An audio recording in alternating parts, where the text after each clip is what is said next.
for having kirtan before the class. There's a natural relationship between the two.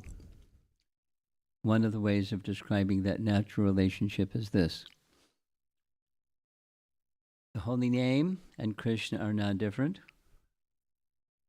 The Srimad Bhagavatam and Krishna are non-different. The holy name and the Srimad Bhagavatam are non-different. A equals B, B equals C, so A equals C. It's pretty simple.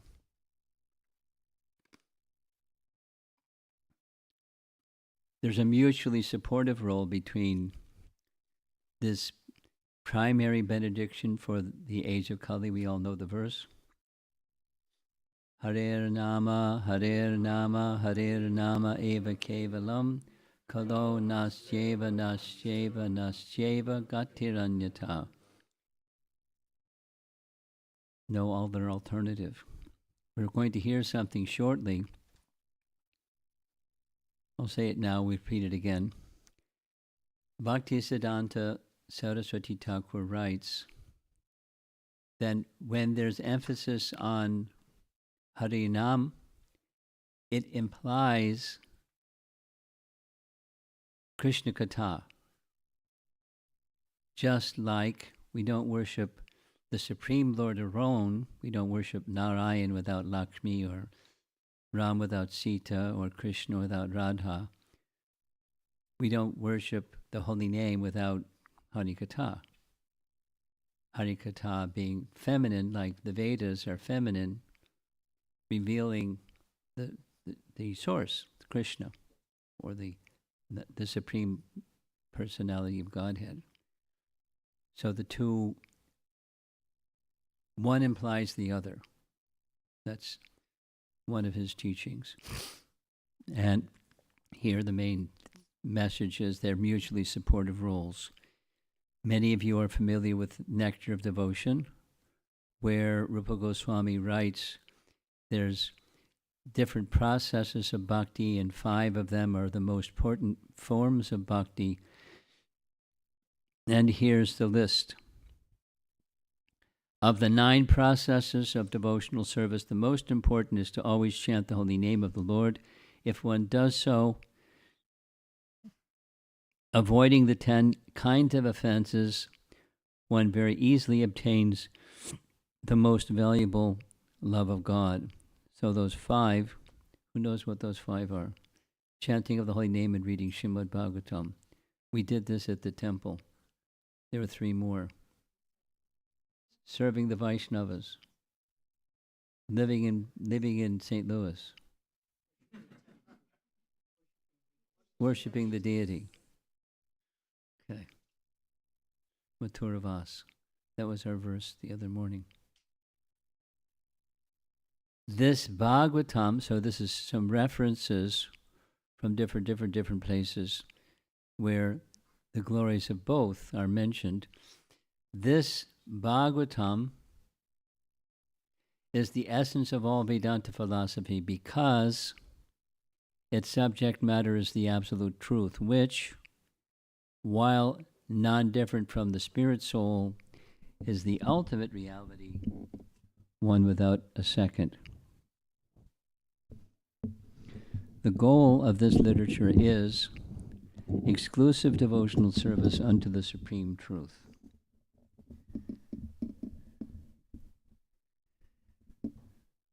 This microphone stand has a mind of its own. We just deal with it another time. It's a tripod that doesn't work because the pole that's in the center goes to the ground, so the tripod doesn't do anything. Huh? Not now. Yeah. And then the screw that tightens it so it doesn't drop doesn't tighten.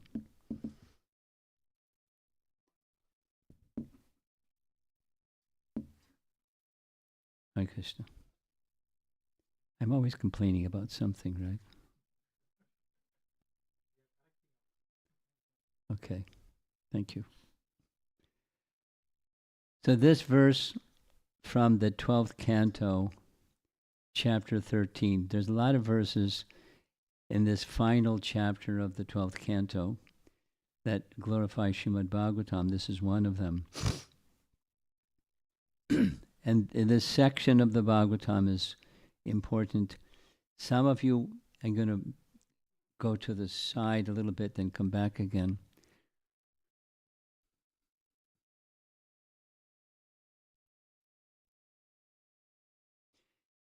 Jiva Goswami is one of my heroes. I'll confess. He's a hero for me and for many other devotees that like his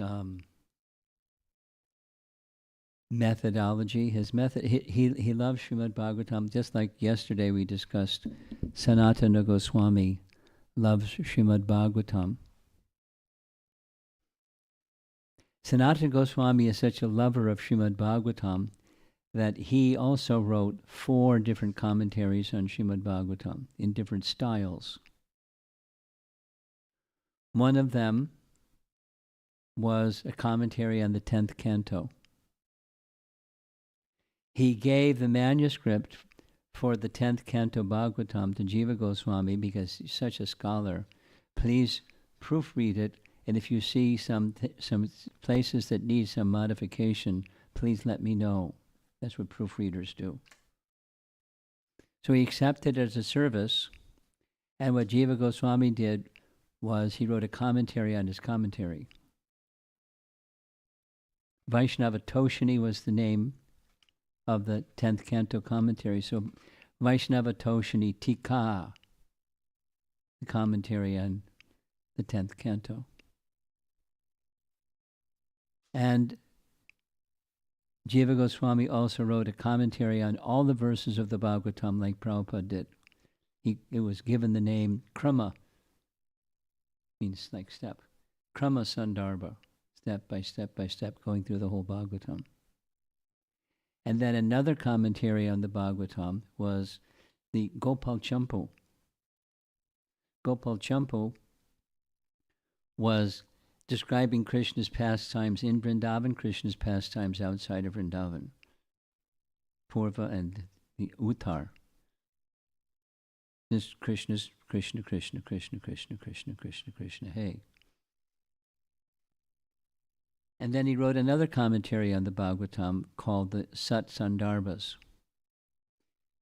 And the first of those Sat Sandarbhas was as follows. The highest teaching is the Srimad Bhagavatam. So it's part of what he's establishing. The highest of all teachings is Srimad Bhagavatam. The teachings of Lord Chaitanya are the teachings of Srimad Bhagavatam.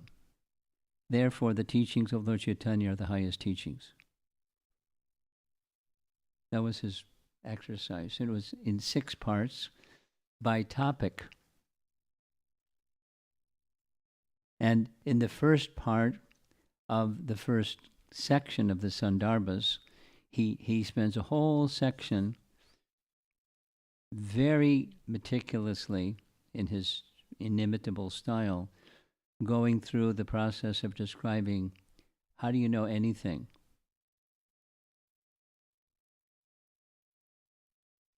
You know anything according to standard Vedic texts by 3 methods.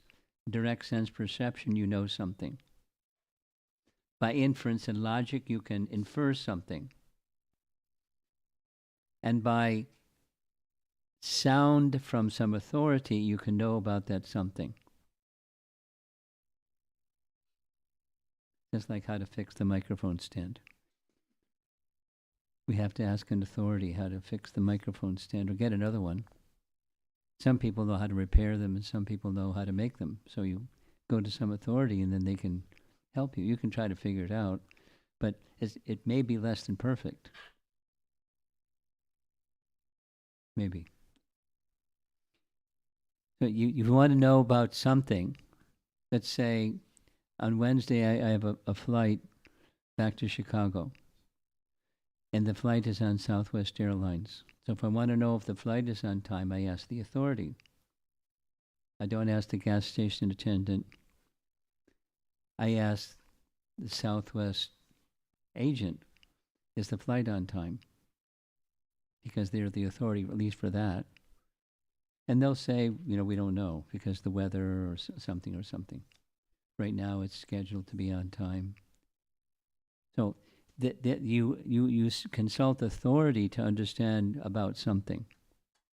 And if you want to find the authority that knows that which the senses cannot enter,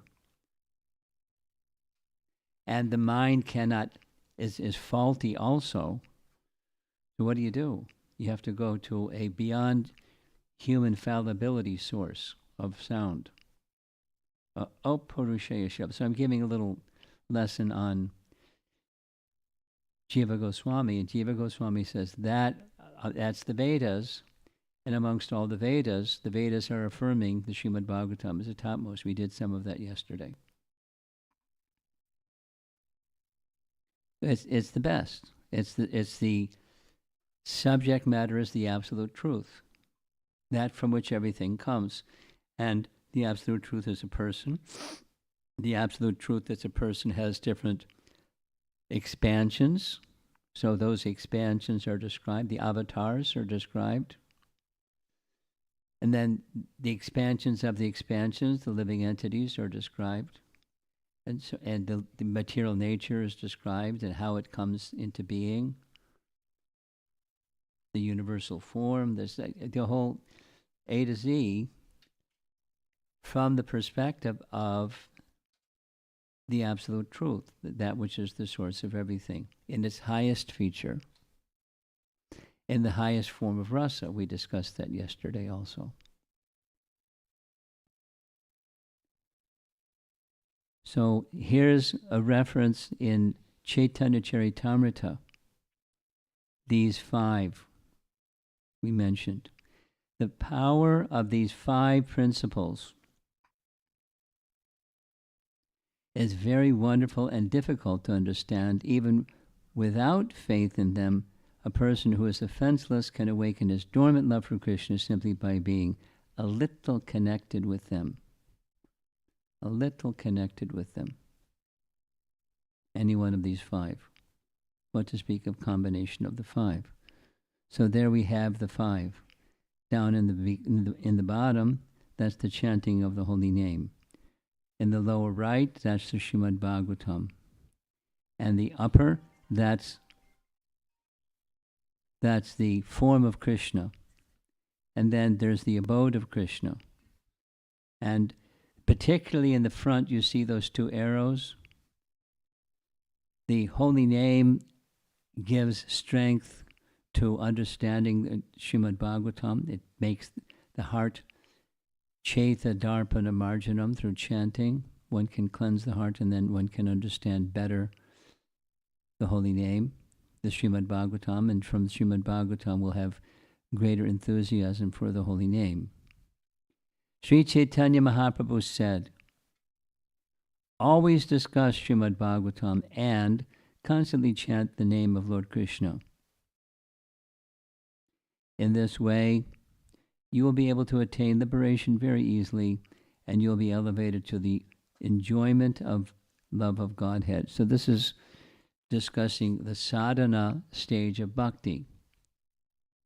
And emphasis, there's so many verses. I've selected some that are just from the Srimad Bhagavatam itself, where the Bhagavatam is supporting, endorsing, encouraging, glorifying the process of chanting the holy name. So here comes some of them.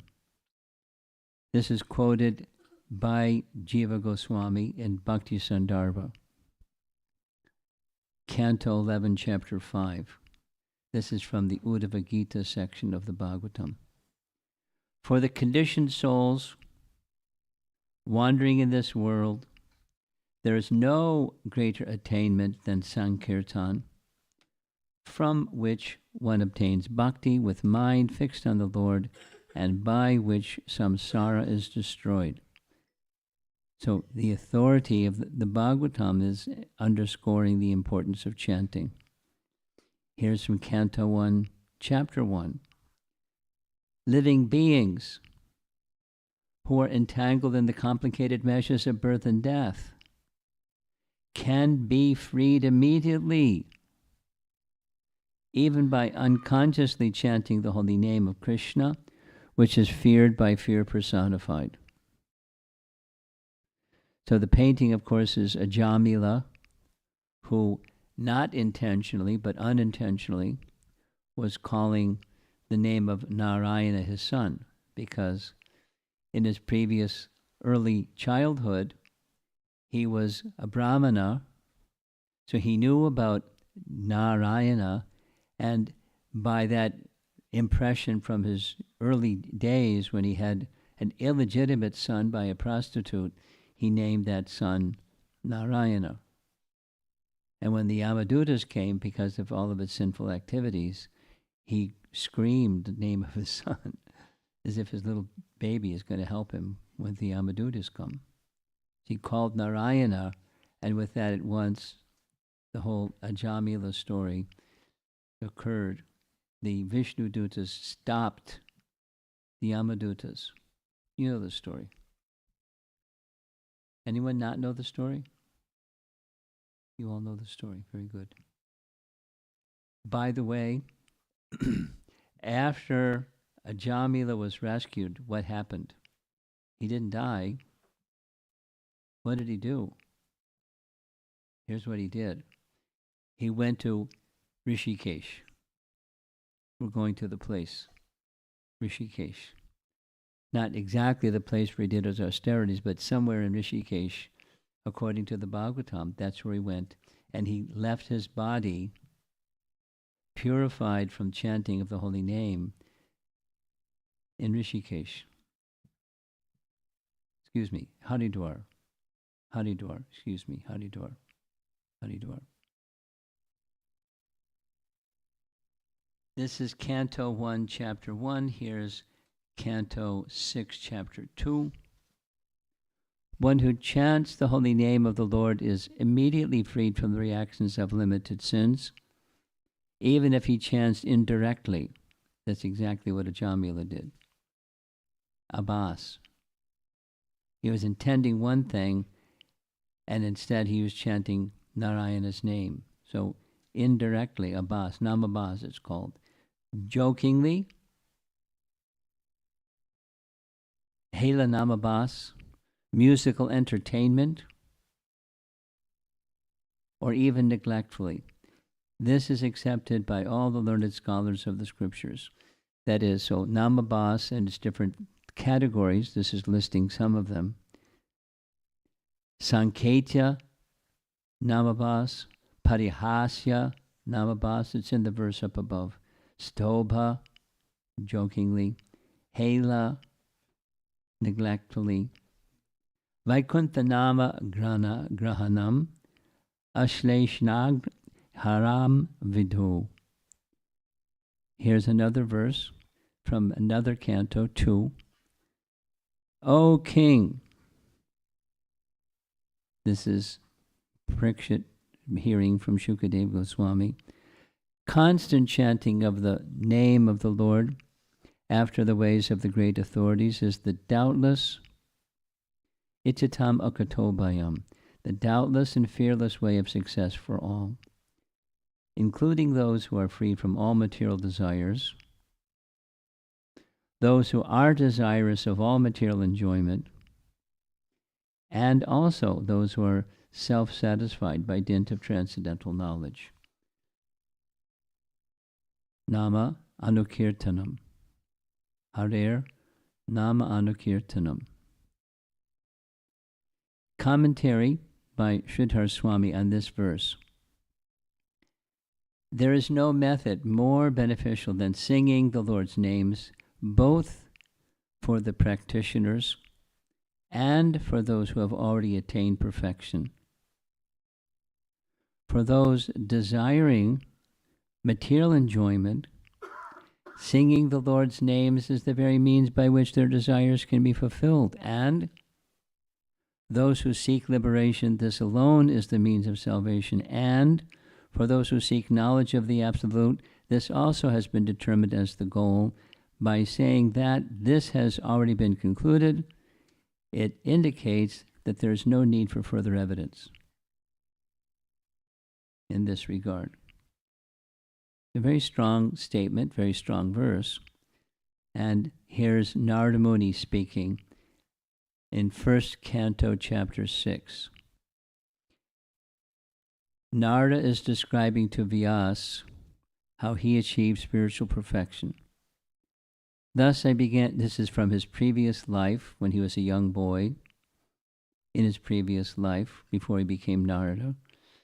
He was the son of a maidservant. There's no mention even who his father was. Maybe he didn't know who his father was.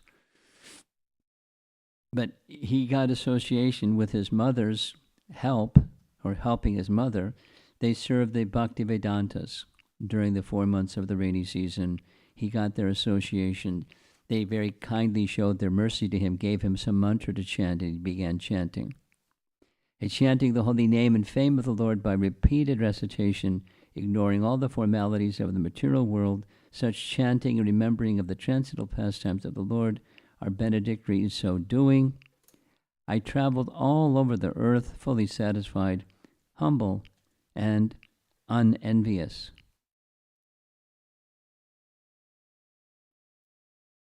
There's more, so I'll just do a few more, but you get the picture. Here's 3rd Canto. This is Kapila Dev. Oh, how glorious are they whose tongues are chanting your holy name. Even if born in families of dog-eaters, such persons are worshipable. Persons who chant the holy name of your Lordship must have executed all kinds of austerities and fire sacrifices and achieved all good manners of the Aryans. To be chanting the holy name of your Lordship, they must have bathed at holy places of pilgrimage, studied the Vedas, and fulfilled everything required. So it's a long list of, that is to say, those prerequisites are already accomplished by chanting. So you can say it either way. They already did those things that made them eligible, or by chanting the holy name, all those prerequisites are accomplished. It's nice understanding. There's no prerequisite required. Anyone, any person can, human being, can be engaged in chanting and get the kind of benefits that are mentioned. Here's another. This is taken from Canto 11, Chapter 2. By chanting the holy name of the Supreme Lord, the Bhagavatam is glorifying chanting like anything, one comes to the stage of love of Godhead. Then the devotee is fixed in his vows as an eternal servant of the Lord, and he gradually becomes very much attached to a particular name and form of the Supreme Personality of Godhead. As his heart melts with ecstatic love, he laughs very loudly, or cries, or shouts. Sometimes he sings and dances like a madman, for he is indifferent to public opinion.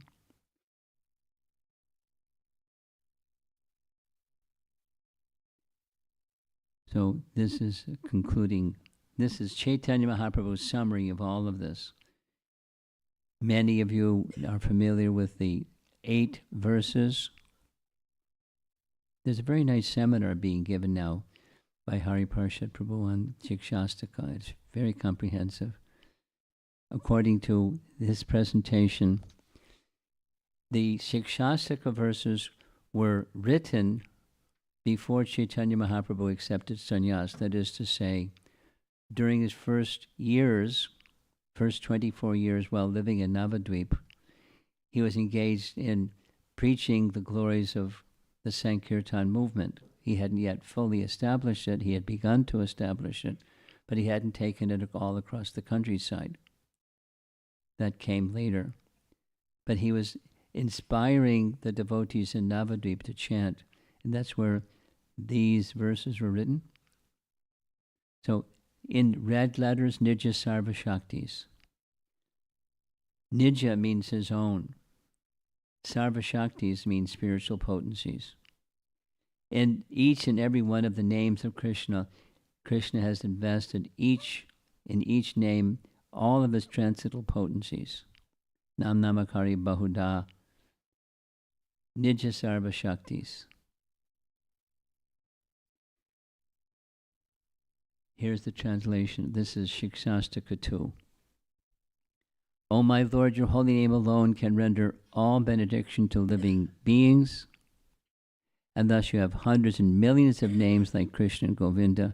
In these transcendental names you invested all your transcendental energies, Nija Sarva Shaktis. There are not even hard and fast rules for chanting these names. You can see this is Lord Chaitanya's teachings, which are the same as the teachings of the Bhagavatam.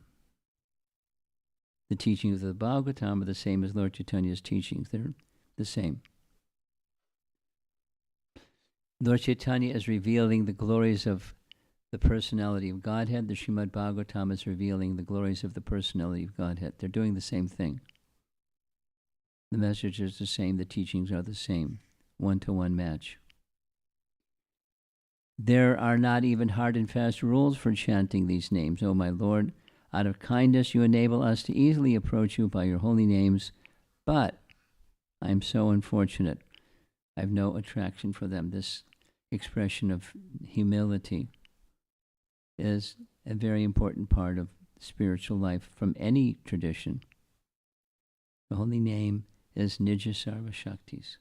So there's some description of the glories of the holy name found in Srimad Bhagavatam and the teachings of Lord Chaitanya.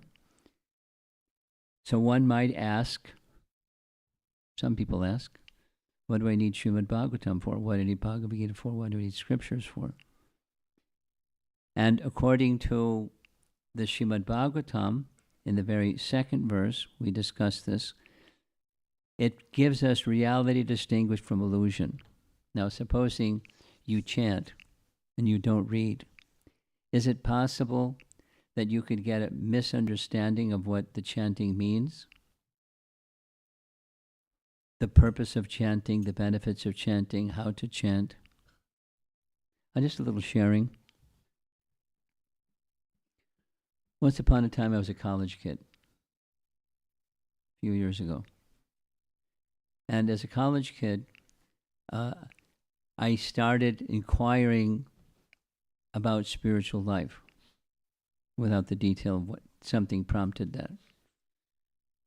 But I had a strong urge to not just do the day-by-day stuff and not really know what's the purpose of the day-by-day stuff, other than do well in school so you can get a good grades, so you can get a good job, so you can get some money, so you can get stuff with the money, and then you can live a happy life and be successful. A little light went on and said, that's okay, but there's something more than that. There's a reality that's beyond that. So I started asking, what is it? What is it? What is it? And as I started asking that question, there were a lot of people with answers. There weren't very much agreement that people have the different answers of what's beyond that. So one of the things that intrigued me during that particular period of time, there was a Harvard professor that stopped being a Harvard professor and became interested in Indian spirituality. So he left the university, went to India and found a guru, came back to America and started teaching what his guru taught. And one of the things that his guru taught was chanting the Hare Krishna mantra. Before I met Hare Krishna devotees, I had this encounter with this Richard Alpert was his legal name, and he had taken some Diksha in India, and he became then Baba Ram Das. And he traveled around in the colleges and was teaching chanting Hare Krishna. That's just like we just did. For an hour plus. And it wasn't really melodious. It was just kind of a drone chanting. But, it was immersive. It was because the mantra is powerful. Even when chanted by somebody that has a different idea than what Scripture says. And that was my introduction to chanting. But long story short, he wasn't teaching that the name of Krishna is Krishna. His teaching was the purpose of chanting Hare Krishna is to go beyond Krishna.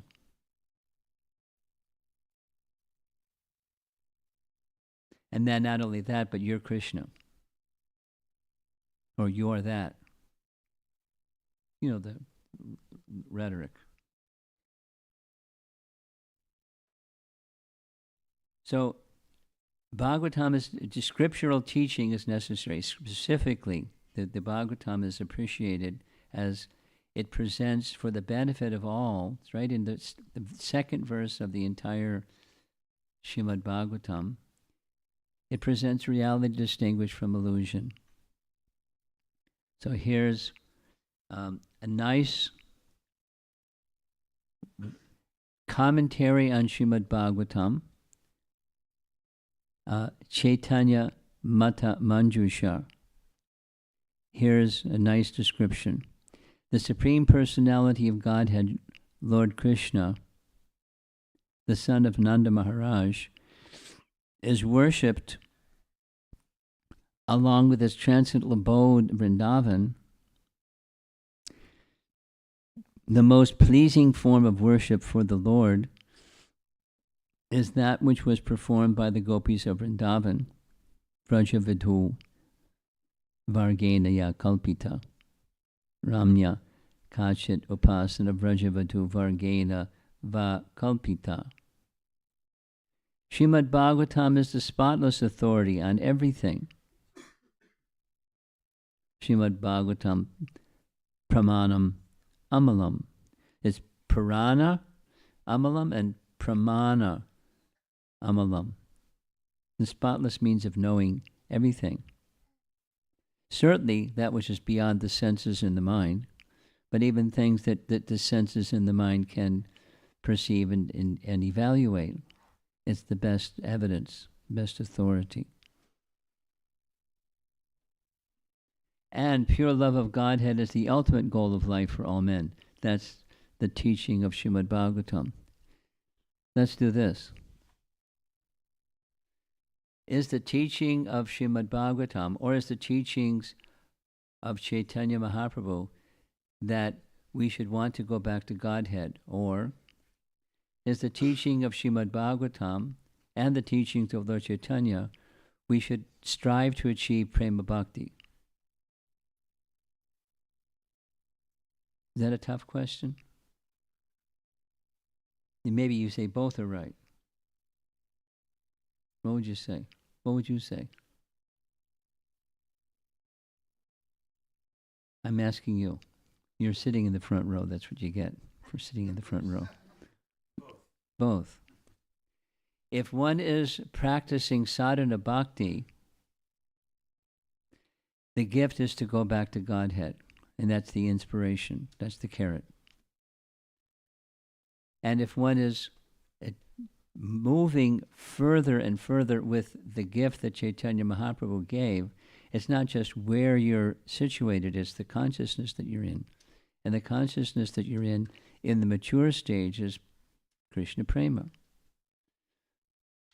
The mature stage of the gift of Chaitanya Mahaprabhu and Srimad Bhagavatam, it's right here in the verse, pure love of Godhead is the ultimate goal of life for all men. Subset, back to Godhead. If you have $1 million, you have $100. And $10.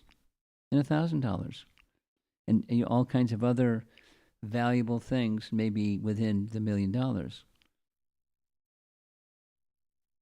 So the ultimate goal is pure love of Godhead. These statements, for which we have the highest regard, are the opinions of Sri Chaitanya Mahaprabhu.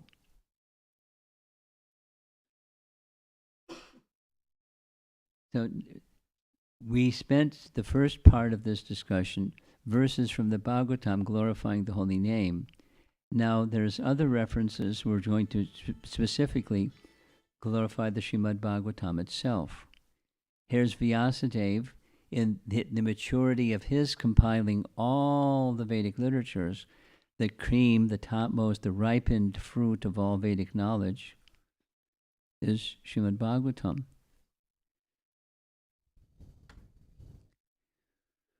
Once upon a time, I was a kid, before I was in college. And my father was an outdoorsy type person. So one of the things that he liked to do was he had a nice backyard, and he liked planting things in the garden. And one of the things he planted in the backyard was a peach tree, because they're a large family, a bunch of kids, we like fruits. He planted a peach tree. So I remember looking at the peach tree. Where's the peaches? Be patient. Next year, where are the peaches? Be patient. Next year, these little green things. I thought, oh boy, I'm excited. But they didn't mature beyond the little green things. Be patient.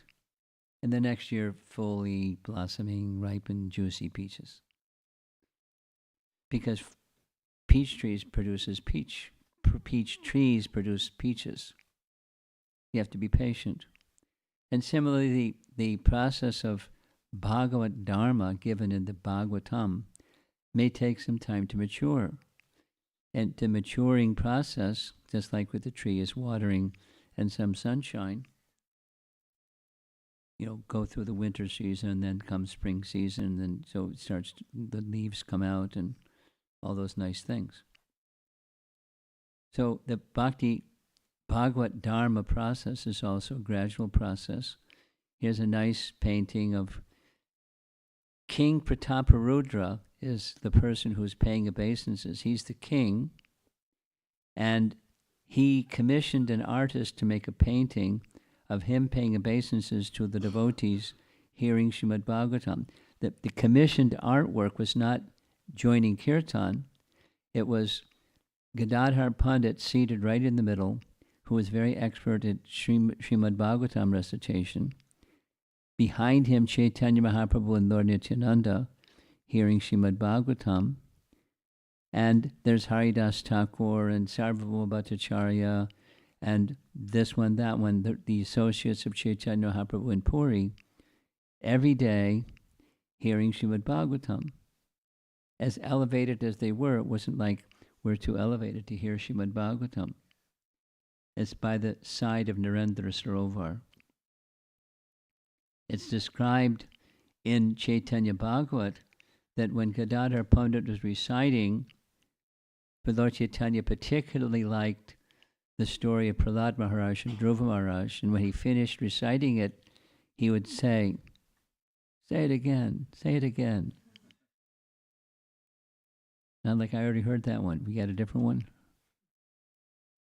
Because it's full of sweetness and transcendental relish, just like the chanting of the holy name. We say it again and say it again.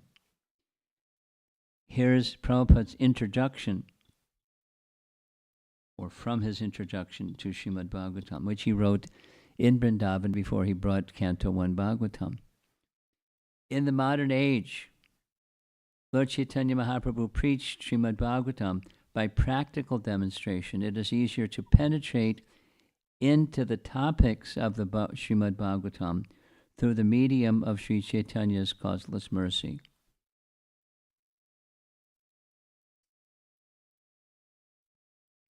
Right from the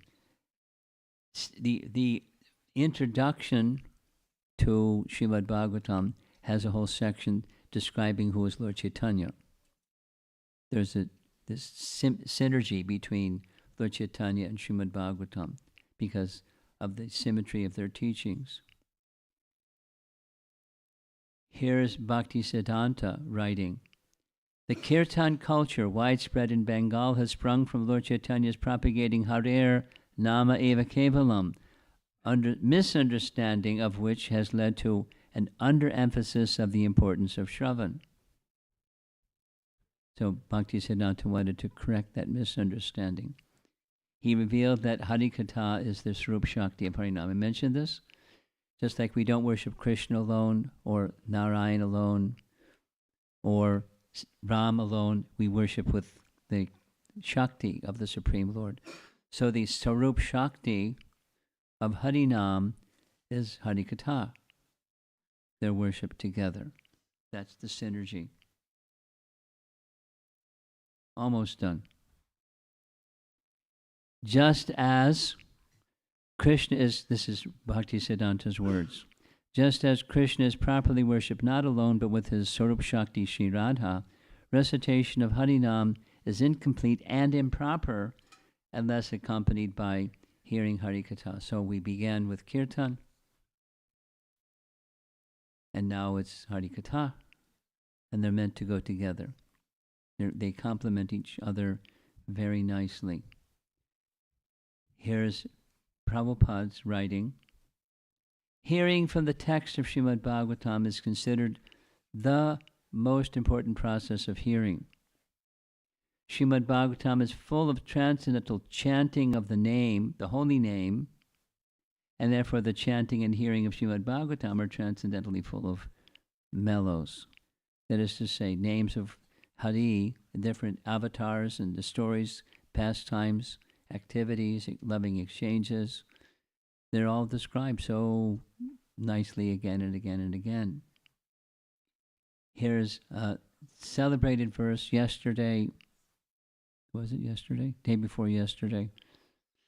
We discussed the Atmarama verse, or the verse right after the Atmarama verse.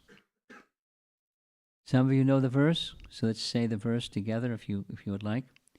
Atmaramas cha monayo nirgrantha api arukrame korvanti ahaitukim bhaktim itambota gunohati. Sutta Goswami is the speaker of this verse.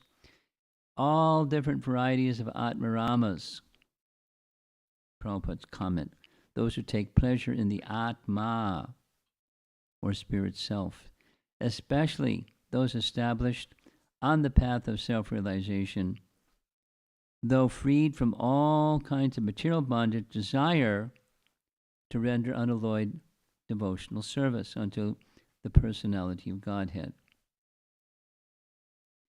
This means that the Lord possesses transcendental qualities and therefore can attract everyone, including liberated souls.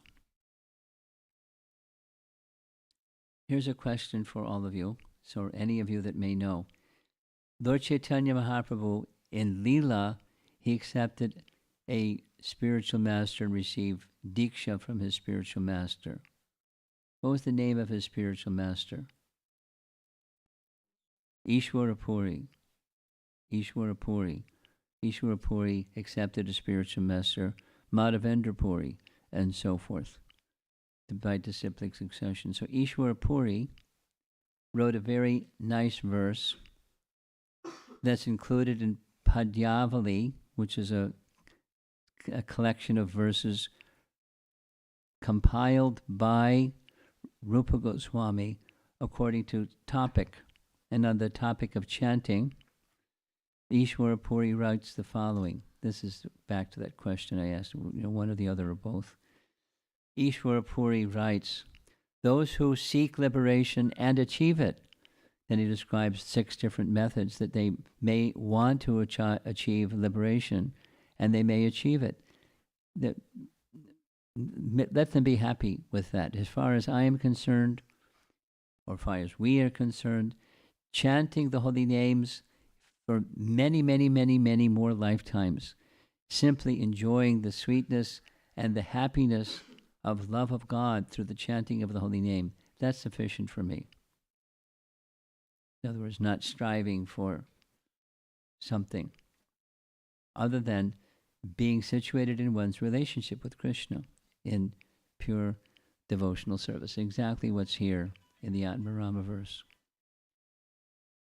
2 more things and we're done. In Padma Purana, we mentioned this 2 days ago, but here it is again. In Padma Purana, there's a description about the benefit of chanting Srimad Bhagavatam, or reciting Srimad Bhagavatam. The story goes like this, the Padma Purana narration. There were two brothers, both Brahmanas. One was very elevated, the other was very wicked, very corrupt.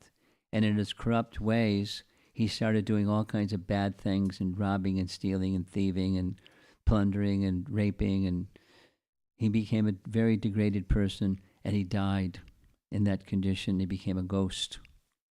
And there's details of how, as a ghost, he was crying and crying because it was very painful being in a ghost's body. And so Gokarna, his brother, sought advice from a Brahmana. The Brahmana said, you can relieve your ghost brother from his ghost condition by reciting Srimad Bhagavatam. So he recited Srimad Bhagavatam, and there's details and details. That PDF was circulated, yes? If you didn't get it, ask her, she'll send you. So it's a nice glorification from Padma Purana on the benefit of hearing Srimad Bhagavatam. But one can be relieved of all kinds of sinful reactions just by hearing the Srimad Bhagavatam. And in the case of Dukahantri, he achieved the Vaikuntha realm. There's a description in Padma Purana. Vaikuntha Vimana descended and took him away. Now that's not always going to happen. So don't count on it. But purification you can count on.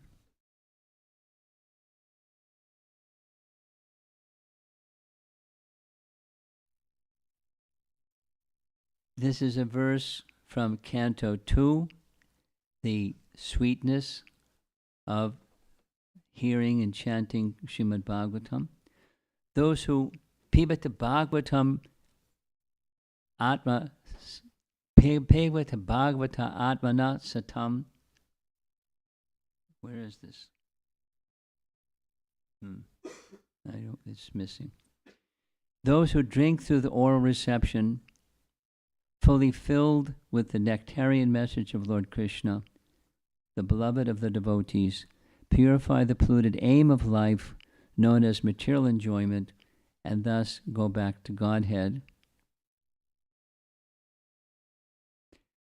to the lotus feet of Him, the personality of Godhead. So here's the conclusion. The holy name purifies and allows one to enter more deeply into the Srimad Bhagavatam, and conversely, the Srimad Bhagavatam bestows deeper conviction in Sri Nam. So there's more, but that's the topic that I want to discuss this evening. The companion or synergy between these two processes, the chanting of the holy name and the hearing and reciting of Srimad Bhagavatam. The other three processes are also very, very powerful. As we heard, just repeat something that we heard earlier. Any one of those five, even with some slight contact, is very purifying and sufficient to relieve one of material contamination.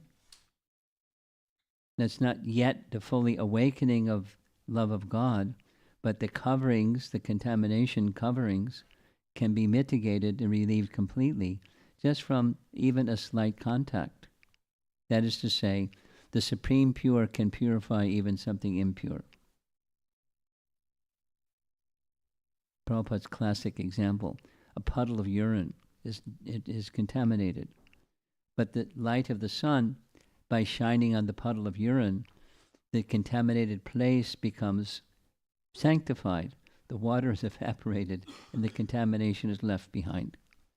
So similarly, the contacting the supremely pure holy name and the supremely pure Srimad Bhagavatam leaves one blessed with purification and awakening of our dormant Krishna consciousness, up to the stage, if done carefully and regularly, faithfully, awakening the deeper sentiments of our eternal relationship with the personality of Godhead.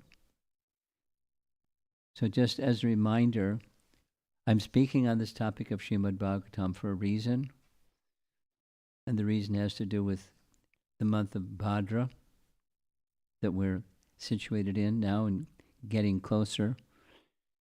The Amavas is coming up soon and then moving back towards the full moon. And in the full moon day, there's a special benediction. So those of you that have a friend somewhere, probably some of you have friends somewhere, and they don't yet have a copy of Srimad Bhagavatam, you can consider making a gift of Srimad Bhagavatam to them or encouraging them to take Srimad Bhagavatam into their home. Especially beneficial is during this month and the end of the month in particular. It's a special, special month in our Vaishnava calendar. I'm going to be in Haridwar on Bhadra Purnima. And Bhakti Chaitanya Maharaj and I are going to do a duet, a Bhadra Purnima duet on Bhadra Purnima day. Now, most of the people in our audience will already have Srimad Bhagavatam, or 2 or 3. But still, because it's special, just like when it's Ekadasi. We hear again and again about the merit of spiritual activity that one does on Ekadasi. And it's true. Spiritual activity that one does on Ekadasi is amplified. Or the spiritual activity that one does on Janmashtami is amplified. On auspicious days, spiritual benefit is amplified. So please consider.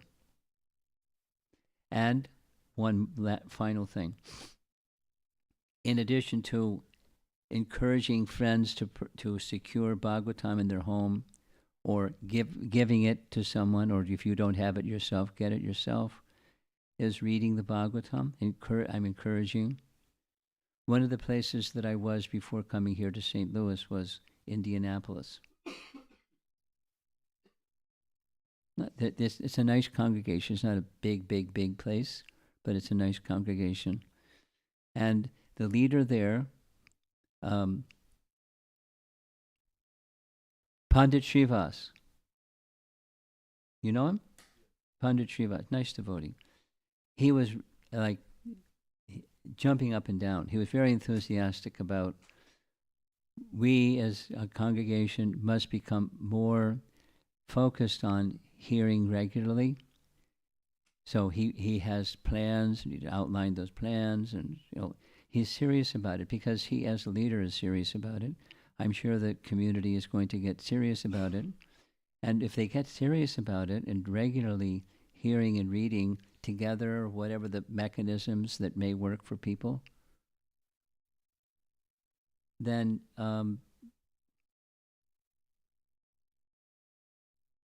the Krishna consciousness of those persons who do that is going to be lifted, because it's the nature of the Supreme Pure. Just like Kirtan, consciousness is lifted. Hearing Srimad Bhagavatam, consciousness is lifted. Coming before the deity and worshipping the deity, consciousness is purified and lifted. Serving the devotees, consciousness is lifted. Going to holy places. Again, I'm really looking forward to Haridwar. And what to speak of Badrinath. I don't think I'll go back to Badrinath in this lifetime. Maybe in some other lifetime, but probably not this lifetime. Once in a lifetime. But it's going to be purifying, I'm sure. I'm excited about it before I even get there.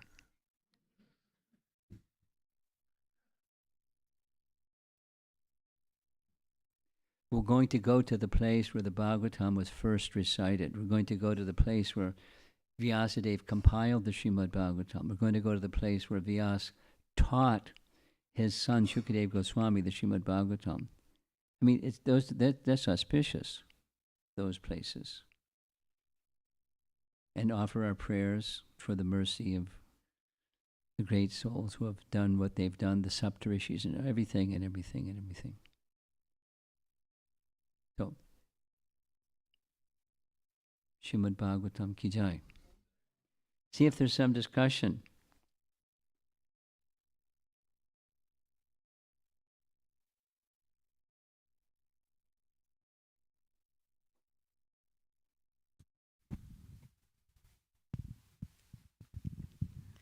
Hare Krishna, Guru Maharaj. I have a comment and a couple of questions, Guru Maharaj. So the 5 potent forms of bhakti that if one does it, even one form, without offense, will help them. But today, the class, how the Bhagavatam reading and chanting the holy name are interconnected.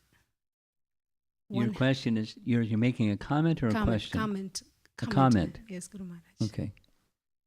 So it's it was very helpful. Like, one process, even though one process is enough, if we do it right, the 2 processes kind of help each other. Yes. It was very enlightening, Guru Maharaj.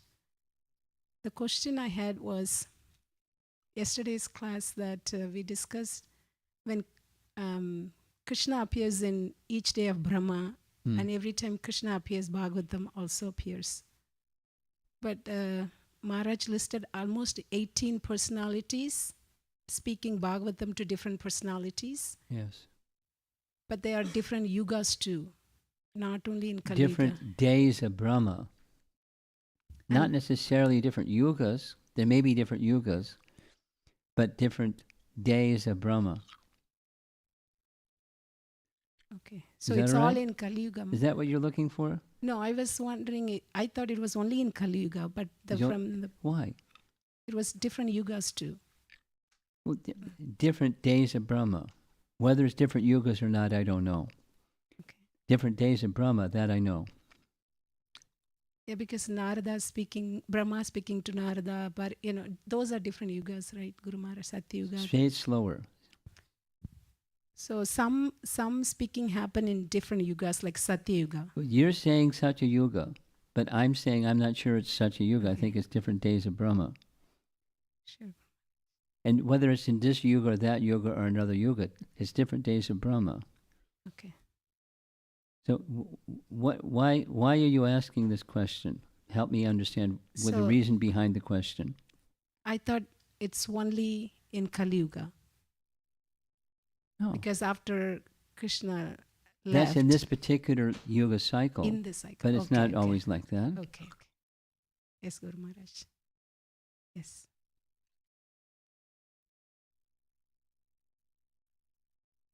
This doesn't cancel that. That doesn't cancel this. On different days, it can be done in a different way. Sure. Yes, Guru Maharaj. Okay. Thank you. So you have a second question? One more question. Yeah. If one cannot live in a holy dham, and Maharaj mentioned that we can make our home as a holy dham. Yes. And also we can live mentally. You can do what? Mentally we can live in a holy dham. I just wanted to hear from Guru Maharaj, how is that, like, what does that mean by mentally living in a holy dham? What does it mean that you do what? Mentally, in mind. In your mind. Yeah, I have heard in the classes. Supposing somebody is a miser, with their mind absorbed in. Supposing somebody is an addict, with their mind absorbed in. Supposing somebody's like a super athlete, what's their mind absorbed in? Supposing somebody is a saintly person, what's their mind absorbed in? So if you make that not necessarily to the exclusion of all other things, but a very focused part of what is meaningful and important to you, that's what your mind is absorbed in.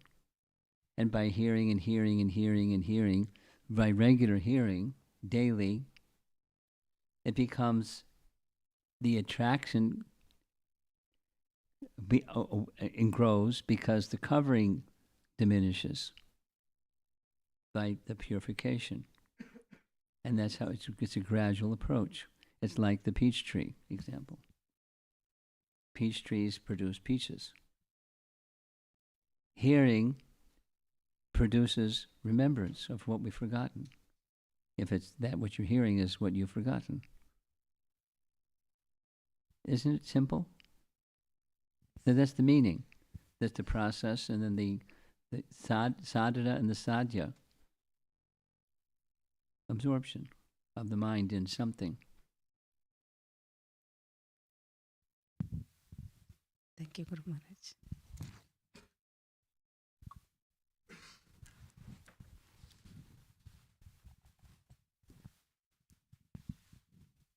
Divyananda, look way in the back. It's where I'm supposed to be. But in the Chaitanya Bhagavat, Lord Chaitanya mentions 4 other things. He mentions Vaishnavas, Tulsi, the Ganga, and Prasadam. And I was wondering how you could relate that to the Bhagavatam.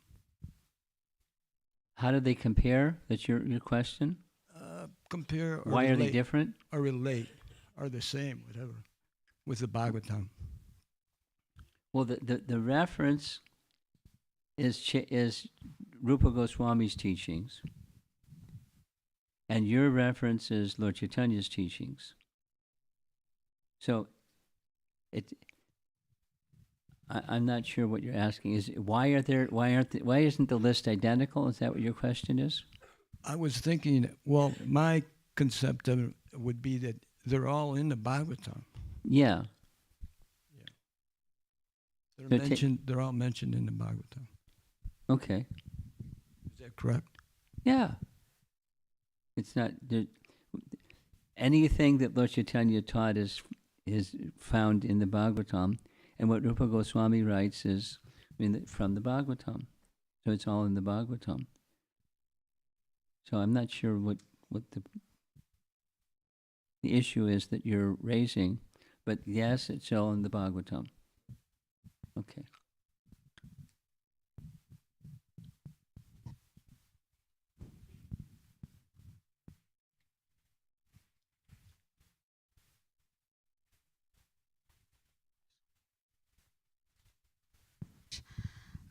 So in the slide, one of the slide, it was saying that, and also we know the importance and value of the Srimad Bhagavatam in all the classes we attended this. Speak slowly. We find what? We have you were talking about the importance and the value of having Srimad Bhagavatam. Yes. So today's slide, it was talking about how it's pure love of God. You can find the pure love of God in the Srimad Bhagavatam. Yes. So I was trying to understand that if I talk to a new devotee who come to the temple, for a couple of months, and then I'm trying to talk to them, and if I'm trying to express the same thing, and how do I briefly tell them the importance and the value, and how do you see the pure love of God in Srimad Bhagavatam? How do I explain to them, practically to understand that? Well, one way to explain it is you could sit and read passages, and if your objective is to help them understand that the pure love of Godhead is within the Srimad Bhagavatam, read passages from the Srimad Bhagavatam and say, do you see, do you feel the love? I mean, here's just coming to my mind. Sudama Brahman. The love that Krishna had for Sudama, the love that Sudama had for Krishna. There was the context, but the love between the two was palpable.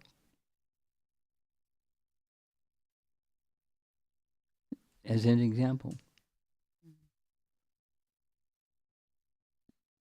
And there's so many examples.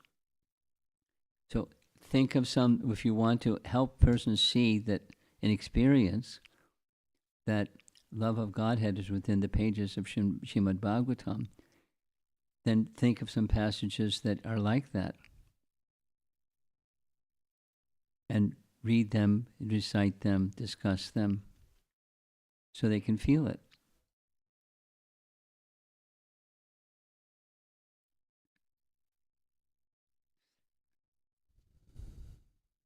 The best, this discussion took place 2 days ago. The best method is you model it. You teach by example. So they may not know what's in the Bhagavatam, but they'll have some experience of you, or each one of us, not just you. And if to the degree that there is some palpable love for the personality of Godhead being carried in each of our hearts, that's palpable. You convey, because of how you're carrying your consciousness of Krishna in the discussion with the other person. They may not see what's in the pages of the Bhagavatam, but they can see, through the medium of the person who's expressing it. And the singular focus of dedication, with a soft heart, with nice speech, with good culture, and all the natural characteristics of the demigods, as the verses of the Bhagavatam say. All those good qualities become manifest in the lives of those who are dedicated to the service of the personality of Godhead. My answer here is, you can convey it by your own conduct and character and speech, more than just point to the book. You follow what I'm saying? Yes. Thank you.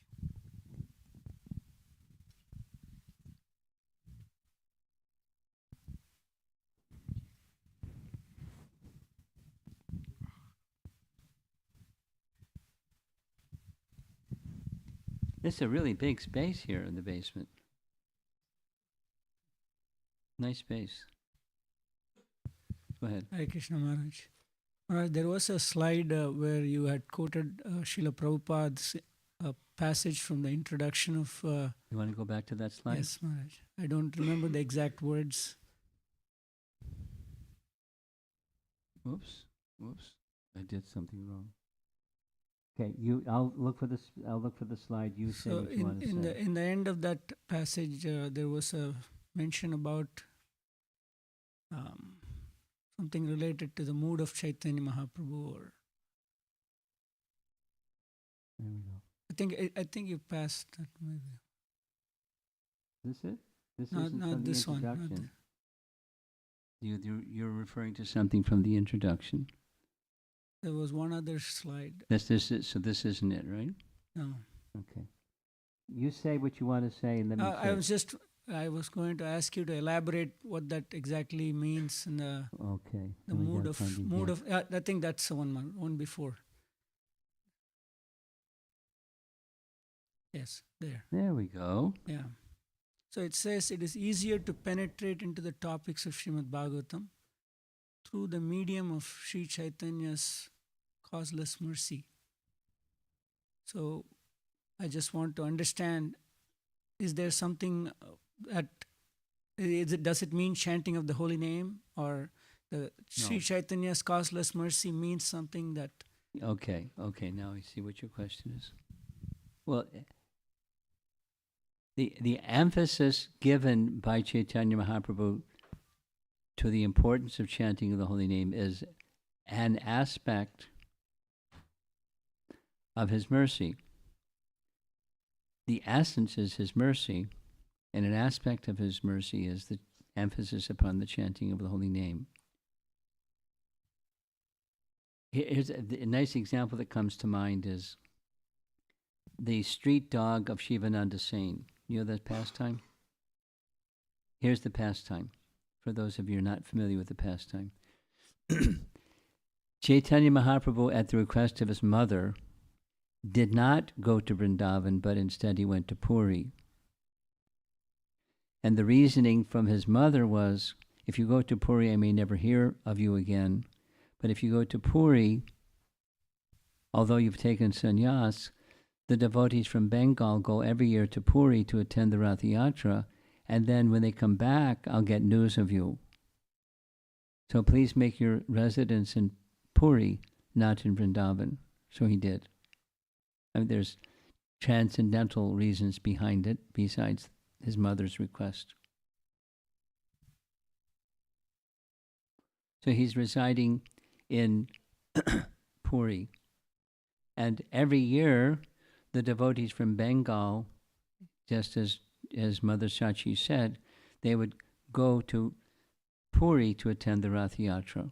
To go from Navadvip to Puri, it took nearly a month because they traveled by foot and this and that. And there was one devotee, like kind of a village elder type of person named Shivananda Sain.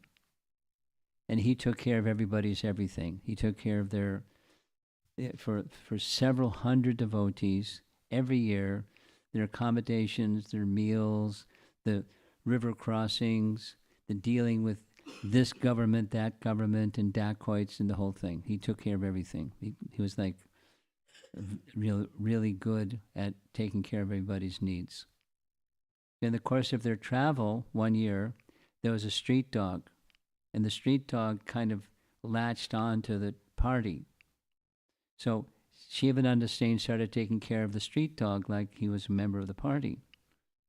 And one day, the dog was missing.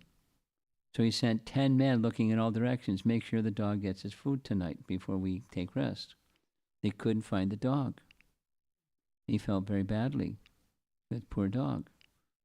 And they made their way to Jagannath Puri, and lo and behold, when they were in Jagannath Puri, there was the dog.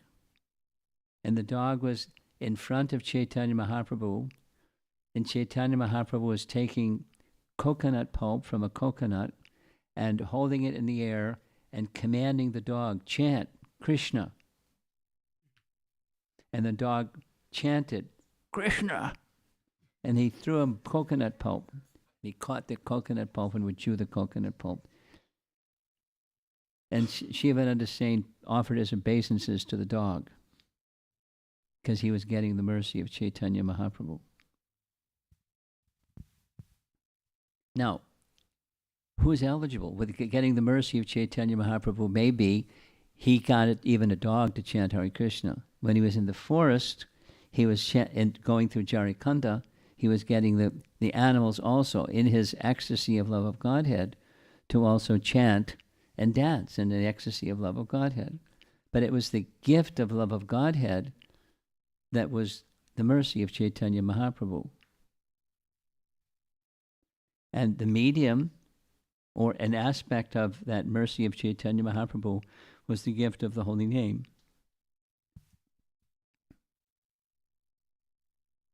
But he did other things in addition to chanting of the holy name. That was part of the distribution of his mercy, the distribution of prasadam.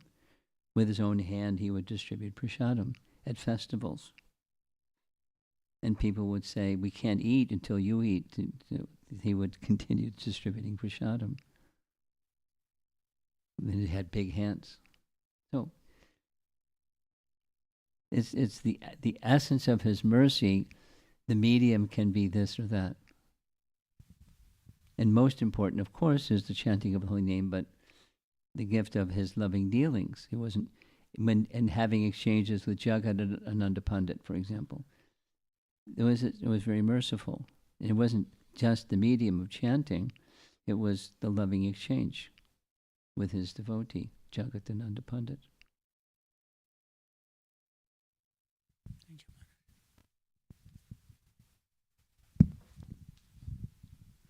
Maharaj, thank you for clarifying on the subset and the superset topic of that going back to Godhead is a subset of unalloyed love for Yes. devotion. Yes. That was always a conundrum for me, because Good. when I read the prayers of exalted personalities, like prayers of Queen Kunti or like prayers of Prahlad Maharaj, they don't usually mention the topic of going back to Godhead. Yeah. And Mama Jamani Jamani Ishware Bhavatad Bhaktir Haitaki Twayi.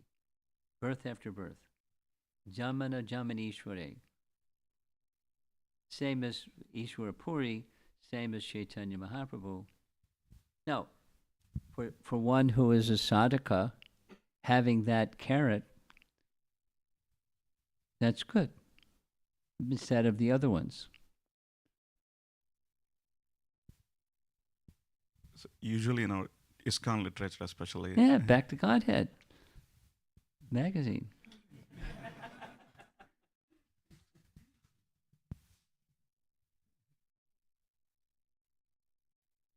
So next, you wanted to add something? So is it an indirect reference, or is it actually physically talking about going to the spiritual abode of the Supreme Like, Lord? Back to Godhead, here's another way of answering, discussing this topic. It's consciousness is not a place. Supposing one is Krishna conscious, you're back to Godhead. Supposing geographically you try to go back to, supposing somebody goes to Vrindavan, they can be in complete Maya just being in Vrindavan. Be lusty or greedy or businessman or, a burglar or, they can be a bad person.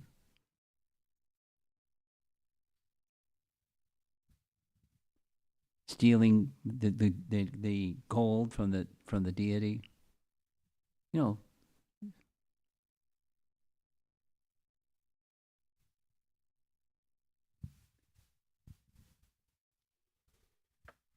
Anything else, or we're done? One more? Hare Krishna Maharaj. This is a question about the Namabhas. You had the slide where it said that even if one chants the name even imperfectly Yes. or jokingly or Yes, musical yes. entertainment and so on, they get relieved of all the sins. That means they get purified. Prarabdha karma is nullified. Right. The tendency to do those things again isn't. Mhm. Does that answer your question? I was going to ask a little bit more that so it doesn't give the inner satisfaction still, right? No. If Prabhupada's expression is, I like, you bang your head against the wall and it hurts. You stop banging your head against the wall. Ah.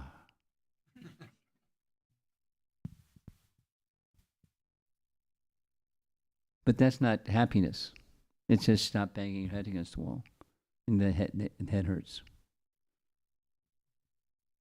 Neutralization of prarabdha karma is not sufficient because the tendency is the root is still there. And what's that root? The root is independent enjoyment. And you'll find another path, if not the addiction path, and someone has an addiction, they overcome their addiction, they go back to their addiction. The addiction is sense gratification, independent enjoyment of objects that are meant for Krishna, separate from Krishna. That's the root. Yes, Maharaj. I was just going in a slightly different direction.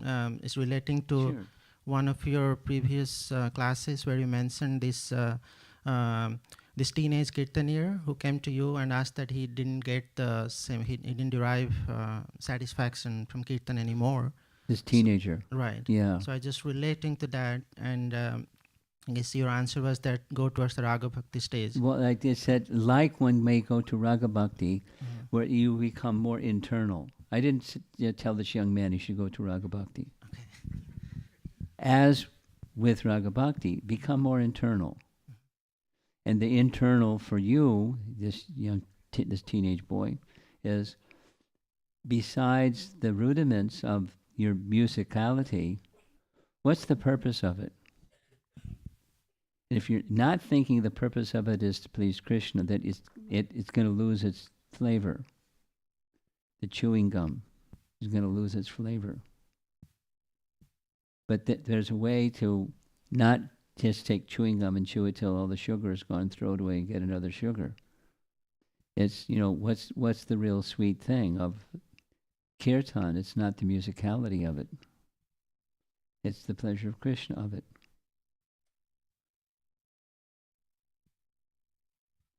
And without it, Shrama Eva Hi Kevalam. You know, I didn't go into the Bhagavatam verses.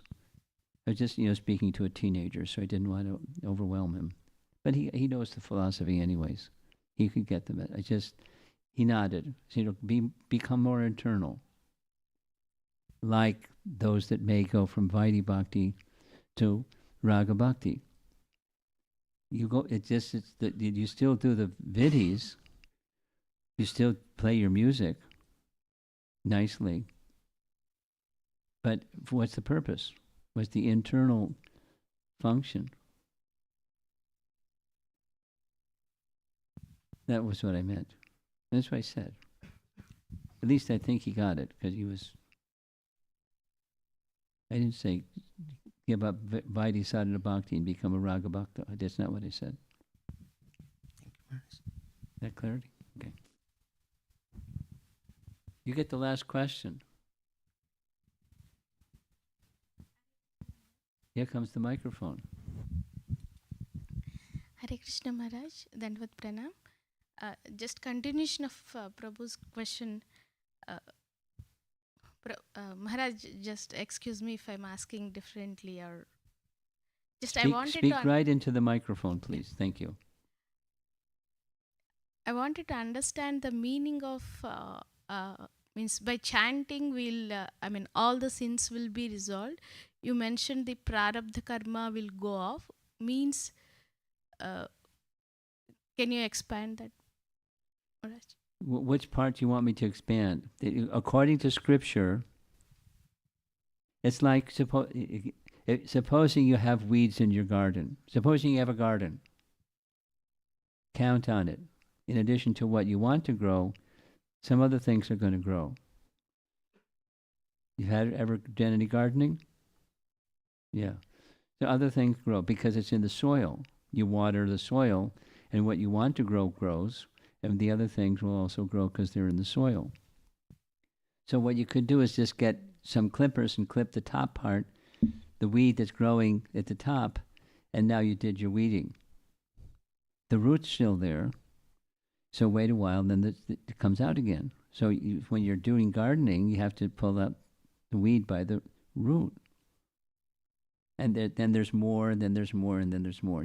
But you do it in a careful way, consistently over time, and there's less weeds, less seeds of weeds. Then it becomes a better garden, etc. So like the gardening of the heart. So prarabdha karma, neutralization of prarabdha karma is not it. It may make one feel better. I don't like to suffer. Then please take away my prarabdha karma. I don't like to suffer. Abhas bhakti can do that, or does do that.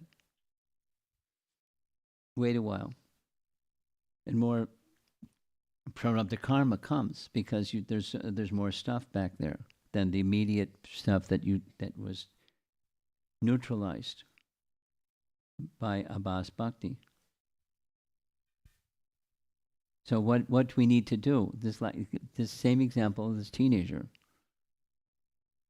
So it's not to stop playing music or stop practicing music, but go deeper to what's the real problem. You're not finding satisfaction in what you found satisfaction in before, because it's not the essence of what satisfaction is.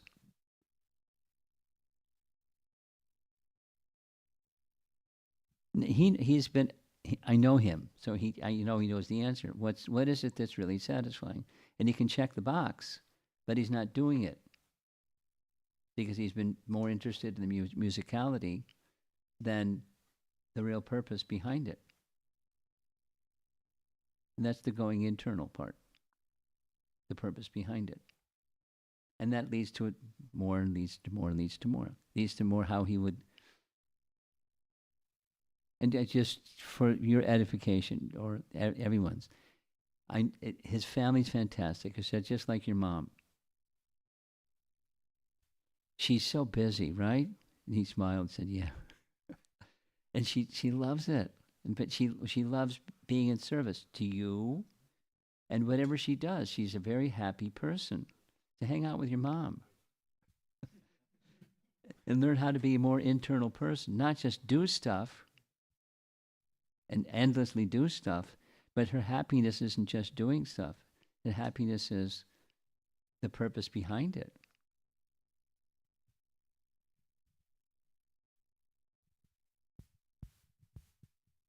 She shared with me when he was going to go, spend a month with the Harinam Ashram and do kirtan with the Harinam Ashram. She was like really happy for him. And that he's going through what he's going through, she'll be really happy for him too. Because he's going to another plane.